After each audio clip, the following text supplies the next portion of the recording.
Hello students, myself Rajeev Sharma. और electrochemistry जो chapter हमारा चल रहा है उसमें कल की क्लास में हमने न्यूमेरिकल्स की बात की थी।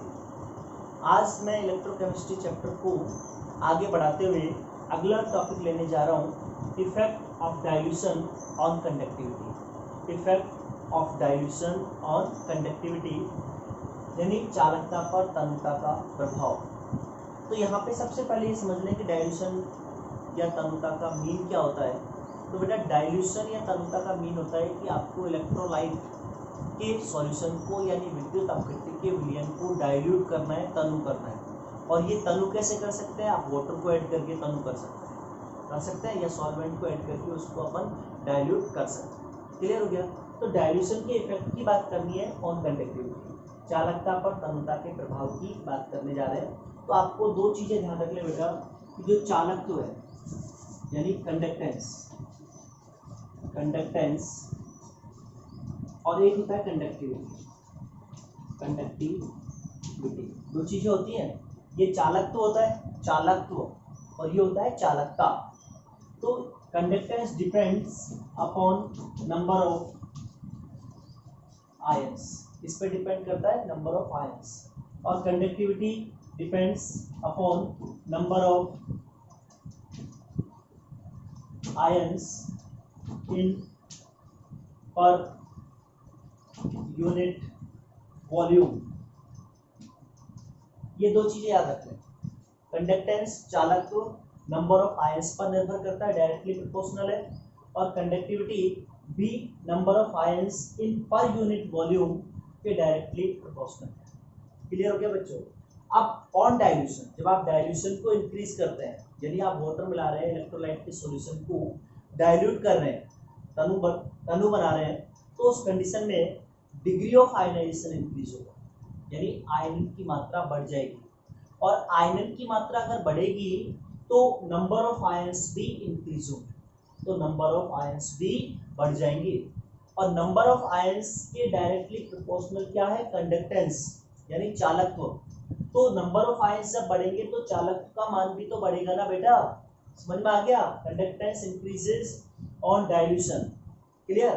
क्योंकि on dilution number of ions increases. Second में बात करता हूं बेटा कि जब आप डाइल्यूशन करते हैं, on dilution number of ions increases but number of ions in per unit volume decreases. आप डाइल्यूशन कर रहे हैं, तन्यता बढ़ा रहे हैं, ठीक है, तो उस कंडीशन में नंबर ऑफ आयंस तो बढ़ रहे हैं लेकिन प्रति इकाई आयतन नंबर ऑफ आयंस डिक्रीज हो रहे हैं, क्योंकि वॉल्यूम बढ़ेगा, पानी मिलाएंगे तो आप, तो number of ions in per unit volume decrease होगा और कंडक्टिविटी इसी के डायरेक्टली प्रोपोर्शनल होती है। तो number of ions in per unit volume अगर डिक्रीज हो रहा है, कम हो रहा है, घट रहा है, तो चालकता कंडक्टिविटी का मान भी कम होगा। क्लियर बेटा? ये मेरा आज का छोटा सा टॉपिक था। अब मैं अगले टॉपिक की बात करता हूँ, effect of dilution on molar conductivity and equivalent conductivity. तो देखिए बच्चों, अगले टॉपिक के बारे में बात करने जा रहे हैं। अगला टॉपिक है effect of dilution on molar and equivalent conductivity. अभी हम सिंपल कंडक्टिविटी की बात कर रहे थे, समझ में आया? अब मैं बात कर रहा हूँ मोलर कंडक्टिविटी और इक्विवेलेंट कंडक्टिविटी पर क्या इफेक्ट होता है डाइल्यूशन का, यानी मोलर चालकता और तुल्यांकी चालकता पर तन्यता का क्या प्रभाव पड़ता है। तो बेटा आप ध्यान रखें, दोनों का formula lambda e equals to मैंने लिखा था कापा इंटू वी लिखा था, और लैम्डा एम इक्वल्स भी यही फॉर्मूला लिखा था कापा इंटू वी। दोबारा सुन ले, लैम्डा ई इक्विवेलेंट कंडक्टिविटी तुल्यांकी चालकता बराबर कापा इंटू वी, और मोलर चालकता मोलर कंडक्टिविटी इक्वल्स टू क्या होता है? Kappa into we. कापा क्या है? कंडक्टिविटी, और वी क्या है? वॉल्यूम। मैंने अभी कहा आपसे कि आप डाइल्यूशन बढ़ाएंगे, तन्यता बढ़ाएंगे तो डेफिनेटली वॉल्यूम इंक्रीज होगा। क्या इंक्रीज होगा? वॉल्यूम इंक्रीज होगा, और वॉल्यूम जब इंक्रीज हो रहा है लेकिन साथ में इधर क्या है, कापा कंडक्टिविटी चालकता, और चालकता के मान में कमी होती है, अभी आप पढ़ गए। तो डाइल्यूशन जब बढ़ाते हैं, तनुता जब बढ़ाते हैं तो आयतन बढ़ता है, वॉल्यूम इंक्रीज होता है, लेकिन कंडक्टिविटी डिक्रीज होती है, कंडक्टिविटी डिक्रीज होती है। इतना तो क्लियर है ना। अब बेटा आपको ध्यान ये रखना है कि increase in volume is greater in comparison to decrease in conductivity. यानी वॉल्यूम में जितना इंक्रीज होता है ना वो ज्यादा है किसके कंपेयर, जो कंडक्टिविटी में डिक्रीज हो रहा है। यानी कंडक्टिविटी डिक्रीज कम हो रही है और वॉल्यूम इंक्रीज ज्यादा हो रहा है, तो increase in volume is greater than decrease in conductivity. तो टोटल मिला के यदि हम बात कर रहे हैं, रिजल्टेंट क्या रिजल्ट आएगा, तो रिजल्ट आपका आएगा कि वॉल्यूम ज्यादा इंक्रीज हो रहा है, कंडक्टिविटी कम डिक्रीज हो रही है, तो उस कंडीशन में मोलर कंडक्टिविटी और इक्विवेलेंट कंडक्टिविटी और मोलर कंडक्टिविटी इंक्रीज हो जाएंगी ना। तो on dilution molar and equivalent conductivity increases because increase in volume is greater than decrease in conductivity. यानी जब हम तनुता बढ़ाएंगे तो मोलर चालकता और तुल्यांकी चालकता के मान में वृद्धि होगी। क्यों होगी, क्योंकि आयतन में वृद्धि चालकता में कमी से ज्यादा होती है। ये रीजन हो गया आपका, समझ में आया बेटा। अब मैं अगले टॉपिक की बात करने जाता हूँ इसी से रिलेटेड। तो बेटा डाइल्यूशन तनुता से रिलेटेड ही अगला टॉपिक है, बोर्ड पे लिखा हुआ, effect of dilution on molar and equivalent conductivity for strong and weak electrolytes. कहने का मीन है दुर्बल व प्रबल विद्युत अपवृत्तियों के लिए मोलर व तुल्यांकी चालकता पर तनुता का प्रभाव। तो बेटा डाइल्यूशन का इफेक्ट जानने के लिए, तनुता के प्रभाव को जानने के लिए एक साइंटिस्ट थे जिनका नाम था कोलेराउस। क्या नाम था साइंटिस्ट का, कोलेराउस।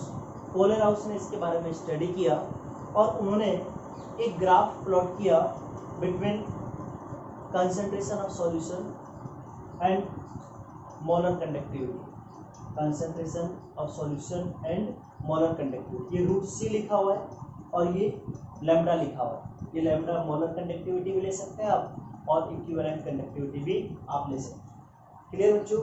अब देखिए ये लिखा हुआ है CH3COOH एसिटिक एसिड, ये लिखा हुआ है AgNO3 और ये लिखा हुआ है KCl। ठीक है, तो बेटा ये जो ऊपर दोनों एग्जांपल है KCl और AgNO3, ये स्ट्रॉन्ग इलेक्ट्रोलाइट है। कैसे, प्रबल विद्युत अपवृत्तीय स्ट्रॉन्ग इलेक्ट्रोलाइट। लेकिन जो एसिटिक एसिड लिखा हुआ है वो आपका वीक इलेक्ट्रोलाइट है, दुर्बल विद्युत अपवृत्तीय। क्लियर। तो बेटा आप देखिए इस ग्राफ से जो स्ट्रॉन्ग इलेक्ट्रोलाइट है वो कंप्लीटली आयोनाइज्ड होते हैं। मैंने आपको इसी चैप्टर में स्टार्टिंग बताया था कि जो स्ट्रॉन्ग इलेक्ट्रोलाइट्स होते हैं has higher degree of ionization, it mean they completely ionized, यानी उनका कंप्लीटली आयोनाइजेशन होता है। और जो वीक इलेक्ट्रोलाइट्स होते हैं उनका कंप्लीटली आयोनाइजेशन नहीं होता, यानी डिग्री ऑफ आयोनाइजेशन लेसर होता है इसका, वीक इलेक्ट्रोलाइट्स। क्लियर हो गया बेटा। अब आप कह के चल रहे हैं कि जो स्ट्रॉन्ग इलेक्ट्रोलाइट है, प्रबल विद्युत अपवृत्तीय है, वो ऑलरेडी कंप्लीटली आयोनाइज्ड है, ऑलरेडी कंप्लीटली आयोनाइज्ड है।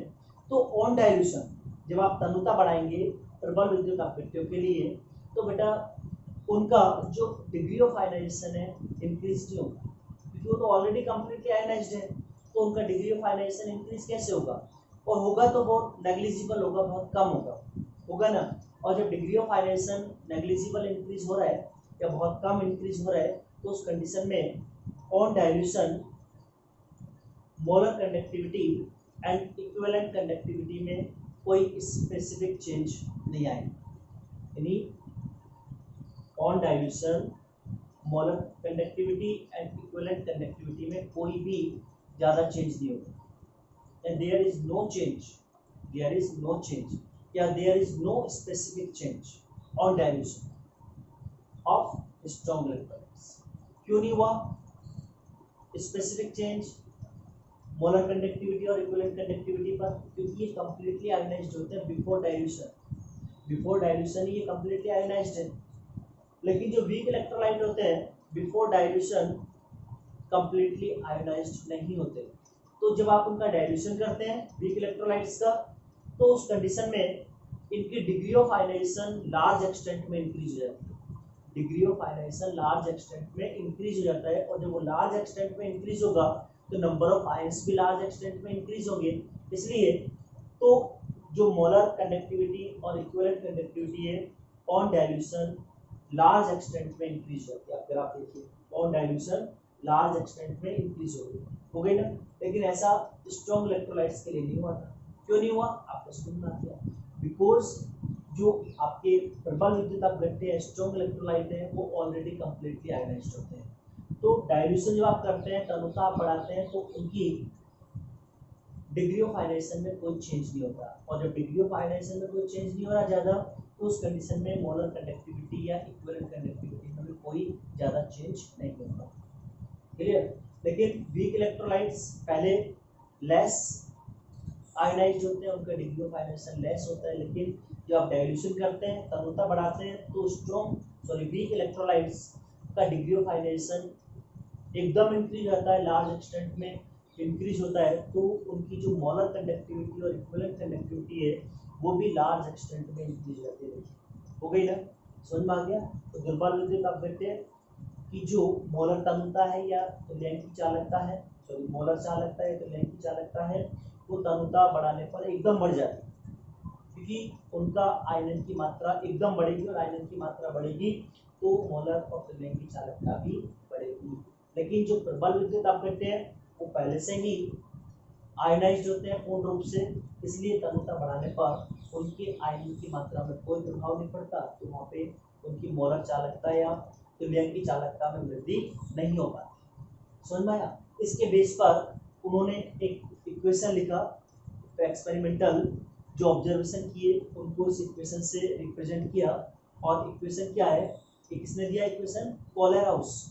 Lambda equals to lambda infinite minus a into root c. Lambda equals to lambda infinite minus a into root c. Lambda क्या है बेटा? Molar conductivity at c concentration. Molar conductivity at c concentration क्या है? Lambda. यानी सी सांद्रता पर विद्युत अपघट्य की मोलर चालकता या तुल्यांक की चालकता को किससे रिप्रेजेंट कर रहे हैं? लैम्बडा से। और लैम्बडा इनफाइनाइट क्या है? अनंत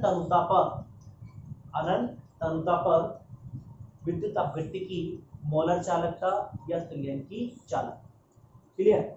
यानी मोलर कंडक्टिविटी और equivalent conductivity at infinite dilution को किससे रिप्रेजेंट कर रहे हैं? Lambda infinite. फिर ए आया। ए एक कांस्टेंट है जो बेटा स्ट्रेट लाइन की स्लोप को रिप्रेजेंट करता है। ए क्या है? कांस्टेंट है जो स्ट्रेट लाइन के स्लोप को रिप्रेजेंट करती है। स्ट्रेट लाइन आ रही है, तो स्ट्रेट लाइन किसके लिए आ रही है? स्ट्रॉन्ग इलेक्ट्रोलाइट्स के लिए, प्रबल विद्युत अपघट्य के लिए। दुर्बल के लिए नहीं है, ये तो स्ट्रॉन्ग के लिए होती है। तो स्ट्रॉन्ग इलेक्ट्रोलाइट्स में जो स्ट्रेट लाइन आई है, उन स्ट्रेट लाइन के स्लोप को ए रिप्रेजेंट करता है, जो कि कांस्टेंट है। क्लियर? और ए की वैल्यू बेटा इलेक्ट्रोलाइट की नेचर पर डिपेंड करती है और चार्ज ऑन आयंस पर डिपेंड करती है। यानी जो ए कांस्टेंट है उसका मान किस पर निर्भर करता है? विद्युत अपघट्य की प्रकृति पर और आयनों पर आवेश पर निर्भर करता है। क्लियर? फिर उसके बाद और साइंटिस्ट आए जिनका नाम था डेबाई, हुकल एंड ऑनसागर। डेबाई, हुकल, ऑनसागर और साइंटिस्ट आए। उन्होंने इसी इक्वेशन में कुछ मैथमेटिकल चेंज किया, गणितीय परिवर्तन किया, और उन्होंने अपना इक्वेशन दे दिया। Lambda equals to lambda infinite into 82.4 upon dt की power half into eta plus 8.20 into 10⁵ upon dt की पावर 1/2। इस पूरे को मल्टीप्लाई किया लैम्बडा इनफाइनाइट, और इस पूरा मल्टीप्लाई होगा रूट सी। बाहर क्या लिखा हुआ है? रूट सी।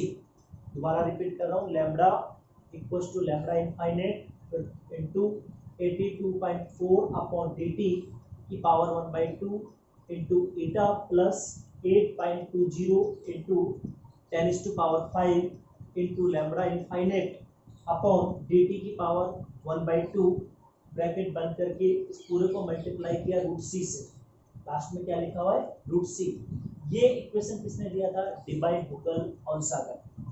अब बेटा इसी इक्वेशन को मैंने इस तरह से लिख दिया, देख रहे हैं आप, यानी ये जो लिखा हुआ है ये, इसको मैंने राउंड किया है, इसको a मान लिया, और ये जो मैंने राउंड किया है इसको b मान लिया। Lambda infinite as it is है, ये lambda infinite as it is है, √c एज इट इज है, तो आपका इक्वेशन ये बन गया। तो आपको ये देखना है d क्या है बेटा, d डाइलेक्ट्रिक कांस्टेंट है, परावैद्युतांक है विलायक के लिए। t क्या है, टेम्परेचर है। एटा क्या है, श्यानता विस्कोसिटी है, समझ में आ गया। और लैम्ब्डा इनफाइनाइट को मैंने पहले बता दिया, मोलर और equivalent conductivity at infinite dilution. Lambda क्या है, molar and equivalent conductivity at C concentration, बताया आपको, तो ये आपको पता चल गया।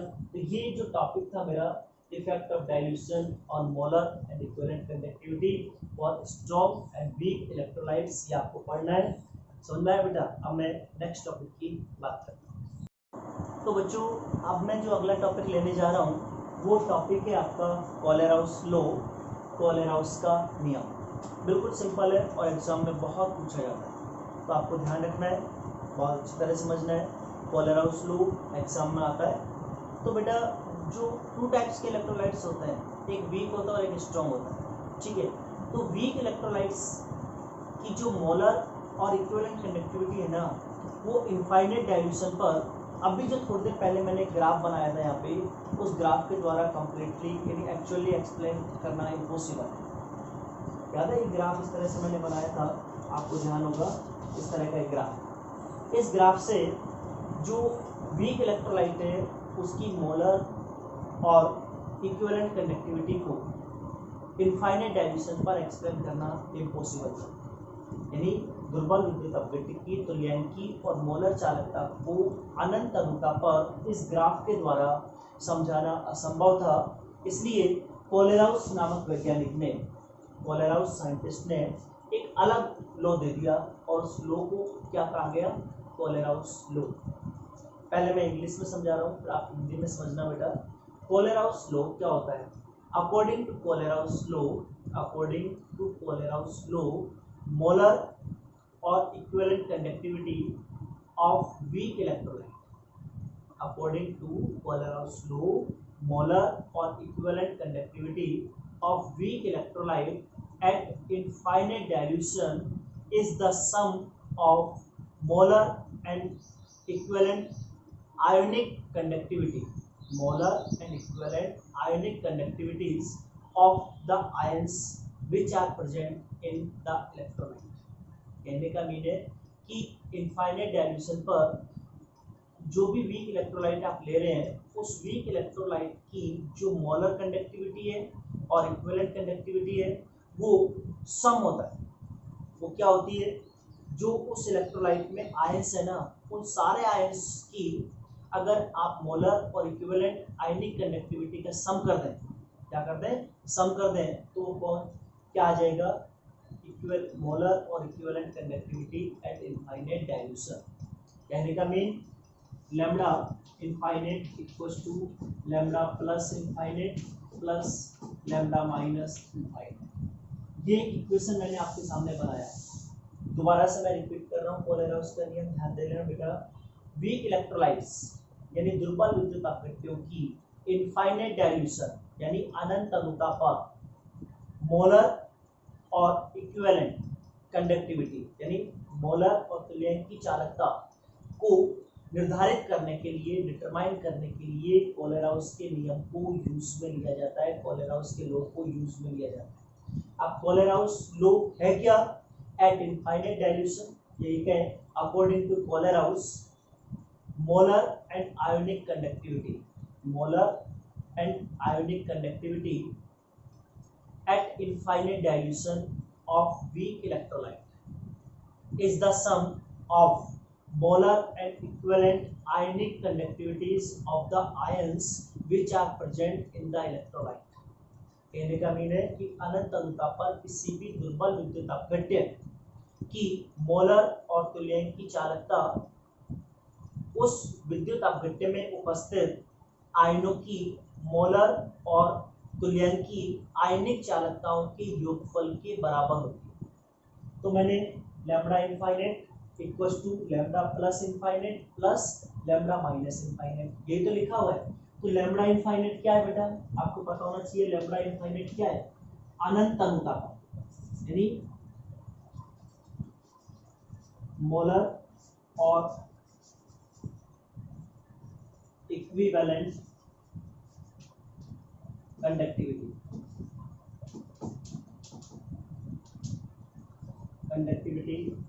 Eight infinite dilution,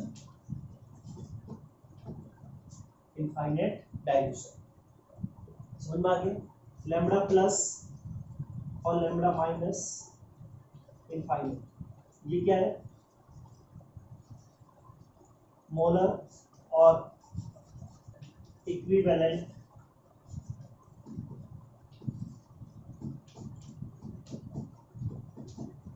conductivity eight molar and equivalent ionic, यहाँ पे बीच में आएगा molar and equivalent ionic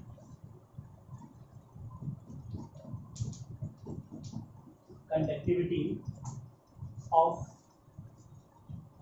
cation. ऐसे ही लैम्बडा माइनस इनफाइनाइट क्या होगा,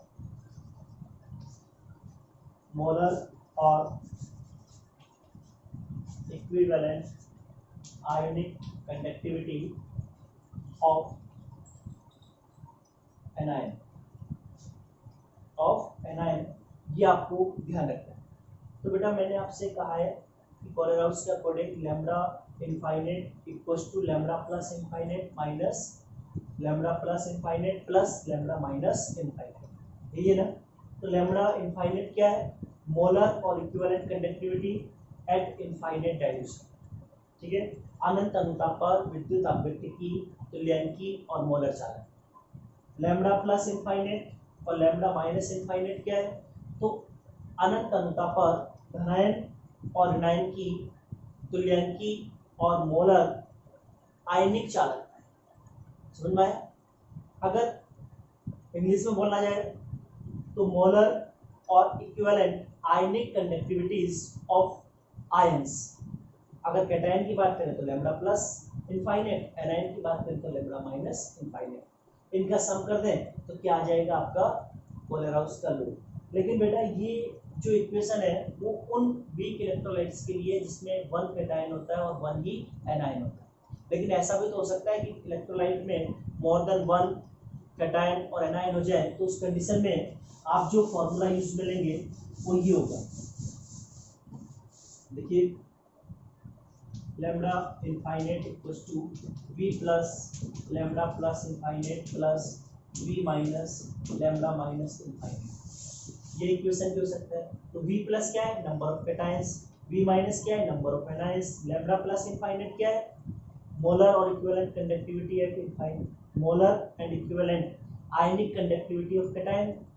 लैम्बडा माइनस क्या है, लैम्बडा इनफाइनाइट माइनस क्या है, मोलर और equivalent ionic conductivity at infinite dilution, v minus number of anions और v plus number of cations, और लैम्बडा इनफाइनाइट आप जानते ही हैं। तो जितने कैटायन एनायन है उसको मल्टीप्लाई कर देना तो आपका वही आ जाएगा ना। तो ये लो जो बेटा है आपका कोलेराउस लो है और इम्पोर्टेंट है, इसको जरूर तैयार करना है। अब मैं जो आगे बात करने जा रहा हूँ वो है एप्लीकेशन ऑफ कोलेराउस लो, यानी कोलेराउस नियम के अनुप्रयोग। तो बच्चों अब मैं बात करने जा रहा हूँ कोलेराउस लो जो है उसके एप्लीकेशंस, यानी एप्लीकेशंस ऑफ कोलेराउस लो। कोलेराउस के नियम के अनुप्रयोग क्या क्या है। आपके सिलेबस में 2 अनुप्रयोग दिए हुए हैं, 2 एप्लीकेशंस है, लेकिन मैं आपको 3 कराऊंगा। अब 2 में कौन कौन से देखिए, first determination of degree of ionisation alpha and ionisation constant ए। दोबारा सुन लें, determination of degree of ionisation alpha and ionisation constant की। हिंदी में बोले तो आयनन की मात्रा अल्फा और आयनन स्थिरांक के का निर्धारण कैसे करते हैं बेटा, ध्यान रखना बेटा। अनंत अणुता का मीन क्या है, पहले तो आप ये समझ लें इनफाइनाइट डाइल्यूशन क्या होता है। इनफाइनाइट डाइल्यूशन का मीन है कि जो भी आप इलेक्ट्रोलाइट ले रहे हैं, चाहे वो आपका स्ट्रॉन्ग हो या वीक हो, इनफाइनाइट डाइल्यूशन पर वो कंप्लीटली आयोनाइज्ड होना चाहिए, कंप्लीटली आयोनाइज्ड होना चाहिए। कहने का मीन है कि जो विद्युत अपघट्य है, चाहे वो दुर्बल है या प्रबल है, उसका अनंत अणुता पर पूर्ण रूप से आयनन हो जाना चाहिए। कहने का मीन है कि जो अल्फा की वैल्यू हो 1 आनी चाहिए, कितनी आनी चाहिए 1। तो अल्फा को कैसे निकालते हैं, लैम्डा अपॉन लैम्डा इनफाइनाइट, यानी molar conductivity at C concentration, इसको आप equivalent conductivity at C concentration भी कह सकते हैं। लैम्डा इनफाइनाइट क्या है, मोलर और equivalent conductivity at infinite dilution, और ऊपर क्या है, लैम्डा क्या है, मोलर और equivalent conductivity at C concentration. तो अल्फा इक्वल टू क्या होता है, लैम्डा अपॉन लैम्डा इनफाइनाइट। अब लैम्डा किसके इक्वल है, कापा इनटू 1000 अपॉन सी, यानी कंडक्टिविटी इनटू 1000 अपॉन कंसंट्रेशन। और ये फर्स्ट इक्वेशन हो गया। और लैम्डा इनफाइनाइट कोलेराउस के लॉ से क्या होगा, lambda plus infinite plus lambda minus infinite. Equation 2, equation first और सेकंड की वैल्यू, इक्वेशन फर्स्ट और सेकंड की वैल्यू इसमें रख दें, तो आपका आएगा alpha equals to kappa into 1000 upon C into lambda plus infinite plus lambda minus infinite. तो आपने यहाँ पे इसका डिटर्मिनेशन कर लिया, इसका निर्धारण किया, अल्फा डिग्री ऑफ आयनाइजेशन यानी आयन की मात्रा का निर्धारण कर लिया। अब आपको करना है आयनन स्थिरांक, आयनाइजेशन कांस्टेंट के का निर्धारण। तो उसके लिए अपन कोई भी वीक इलेक्ट्रोलाइट सपोज करते हैं, suppose that HA is a weak electrolyte, HA एक दुर्बल विद्युत अपघट्य है, तो इसका आयनन किसमें होगा, H प्लस और A माइनस, इसमें हो गया H प्लस और A माइनस में इसका आयनेशन हो गया।